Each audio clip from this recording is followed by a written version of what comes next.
कि चंद लम्हात हैं बाकी नमाज में। तो मैं सबसे पहले तो आपका शुक्रिया अदा करता हूँ पीर मल के अवाम का, यहाँ की बहनों का, माओं का, बेटियों का, बेटों का, बुजुर्गों का, नौजवानों का, कि आपने डट के इलेक्शन लड़ा। हम तो सारे मफरूर थे, बड़ी मुश्किल से इलेक्शन के बाद आप चंद रोज पहले तो आए हैं। तो मेरे पास सिर्फ 16 रोज थे कैंपेन के लिए।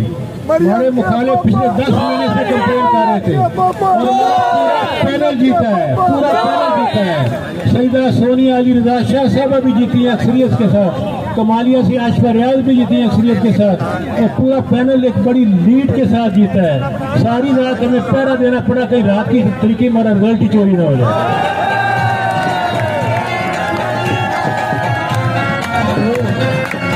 बहरहाल वक्त में साबित